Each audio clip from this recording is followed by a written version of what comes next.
I'm Scott Pavick, and I'm running to represent the South End in the state legislature. Thanks for joining me here at my kitchen table.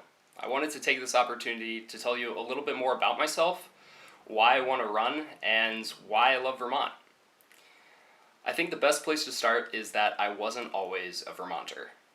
I grew up in Texas from the ages of 3 to 9, some formative years. Some things I remember about growing up there were what you would expect. It was hot and flat and smelled like barbecue all of the time. And some things I remember about growing up in Texas were pretty unique to my experience as well. I remember it was hostile and lonely. You see, we grew up, my siblings and I, in a Southern Baptist and very conservative community in Amarillo. And it just so happened that in one of my houses, I was raised by a pair of loving mothers, and in my other house, I was raised by a trans woman.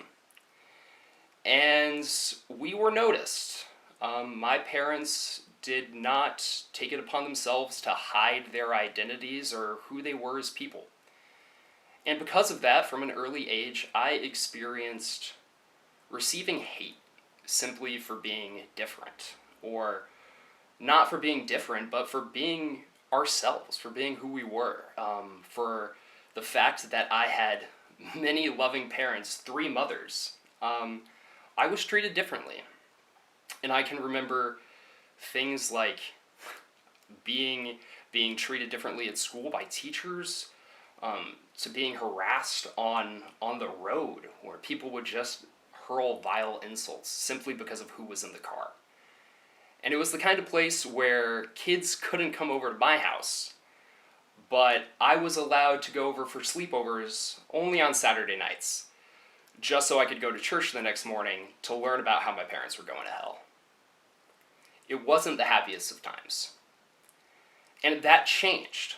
That changed in 2000 because a group of legislators, a whole bunch, made the decision to act boldly, fearlessly, and to affirm people no matter who they loved.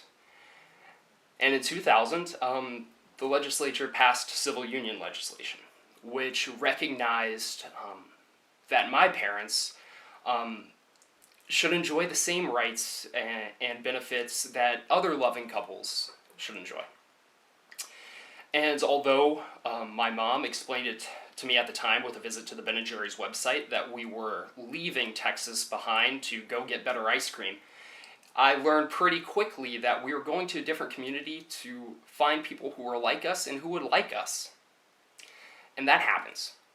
We moved to Barre, Vermont, and things were better. It wasn't smooth sailing. One of our neighbors did their best to conspicuously place their Take Back Vermont sign directly across the street to look into our kitchen window. And I remember many times walking with groups of friends to play at my house right past that sign, undeterred. We ultimately found acceptance and love.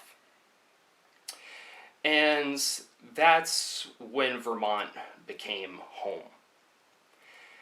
And it was also the legislature's doing why I ultimately decided to stay here, to build my life here and return. It was my senior year of high school, a time when so many people are questioning where they're going to be going or what they're going to be doing with their lives, when the legislature exhibited that same type of bold leadership again. It's one of my fondest memories. I was sitting in a public affairs class in high school, and we were listening to the VPR stream of the veto override of Jim Douglas's veto of same-sex marriage legislation in 2009. And in the months, weeks leading up to that moment, with the debate on everyone's mind, I was introduced or refamiliarized with the same type of hate and hostility I had experienced in Texas. When Jim Douglas made that decision, a lot of vile bigotry came out of the woodwork, and stuff that was expressed in the hallways of my high school. People who took pride or found glee in the fact that my family wasn't going to be treated exactly the same, that we were always going to be kept at a distance or treated just slightly differently. And so I remember that veto override and the fact that we listened on that stream, and the fact that my teacher, Tom Treese, on the chalkboard tallied every vote, yes and no. And ultimately, when that vote came through, I remember standing up and shouting yes and crying a little bit in a high school classroom. Because I was reminded in that moment, or I learned again, that the good people, or justice, or whatever it is we strive for, equity, was possible. And I learned that this was the kind of place where the progress I wanted to see for my family, for your family, was something that could be achieved. So when so many people in my high school and graduating class were making plans to leave Vermont behind for broader horizons or greener pastures, I was scheming on my return. I had already signed up and accepted an offer to join AmeriCorps and teach at-risk youth in Seattle. And it was during that time that I applied to return to the University of Vermont, to come back to UVM, or to come back to Vermont and study at UVM. And I had the good fortune of doing so, and ultimately in 2011 was able to come back. And those are two formative experiences that really guide my values and why I became interested in helping this state, but it doesn't tell you the whole story. And it's something to be discussed in greater detail and greater depth at a later time. But if you know just a little bit about me, you know I'm in recovery from opioid use disorder.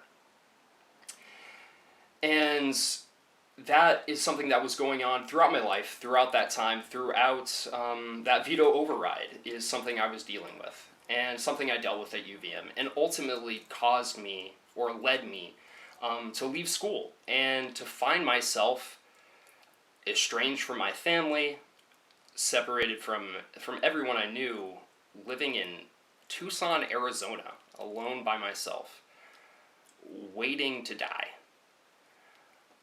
That's where I found myself after years of untreated medical disorders and lack of resources, poverty. That's where it led me to being alone, and without any sort of ambition or hope of returning to Vermont. And through a series of miracles, best described as miracles, I received an opportunity to receive treatment that ultimately led to my recovery from opioid use disorder. And in fact, in 2013, I spent 7 months in inpatient residential treatment. And when you spend 7 months in treatment, you find a few moments to reflect and to think about what you would like to do with your life if given a second chance. And I remember it was in Pennsylvania when I was doing everything I could to get healthy, to get better, to return to my state, that I decided what I wanted to do with my second chance. I wanted to go back to UVM, get an education, learn how to use my experience to make things better, not just for people dealing with similar medical conditions, but anyone who's been estranged or ostracized or otherwise trampled by income inequality, everyone who's struggling to survive and thrive in our state. And now it's been 7 years, a little over, that I've been in recovery, and that's exactly what I've done. I've sought out opportunities to enrich my community through nonprofit service, through joining community boards and volunteering, through sharing my story of recovery and breaking down stigma wherever possible. Ultimately, I know that to make the changes I want to see, it's necessary to have policy reform. And that's just one reason why I'm running to represent you in the legislature.